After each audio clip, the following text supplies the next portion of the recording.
اس راستے سے گزرے گی تو صدا ہوگی آسمانوں سے، صدا ہوگی محشر والوں اپنی گردنوں کو جھکا لو، نظریں جھکا لو، کیونکہ فاطمہ بنت محمد رسول اللہ صلی اللہ علیہ وسلم کی صراط سے گزر رہی ہے۔ یہ ایسی فاطمہ ہے، اور کیا یہ فاطمہ اگر وہاں سے گزر رہی ہے تو مجھے اور آپ کو نہیں گزرنا ہوگا، بالکل گزرنا ہوگا، لیکن ایک ذریعہ ہے جی، اگر ہم وہاں سے گزر کر اس صراط کو پار کر سکتے ہیں تو اس کے لیے ایک ہی ذریعہ ہے، نسخہ ایک ہی ہے، وہ یہ ہے کہ ہم سب سے محبوب چیز اللہ کے راستے میں قربان کر دیں۔ جیسے کہ صحابہ نے اپنے محبتوں پر رسول اللہ صلی اللہ علیہ وسلم کی محبت غالب کر دی تھی، ہم بھی اسی انداز میں اپنی سب سے زیادہ محبوب چیز اللہ کے راستے میں قربان کر دیں گے۔ قربانی خالی اس چیز کا نام نہیں ہے نا کہ عید الاضحیٰ کے دن ایک انسان گائے ذبح کرے، اونٹ نہر کرے یا کوئی اور چیز ذبح کرے، خالی اس چیز کا نام قربانی نہیں ہے جی۔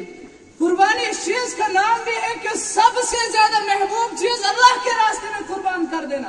اور آپ نے کردار پیش کر دیا ہے بفضل اللہ کہ آپ نے اپنا لخت جگر اللہ کے راستے میں قربان کر دیا ہے۔ آپ کسی سے کم نہیں ہو، مبارک ہو آپ تمام کے لیے، السلام علیکم۔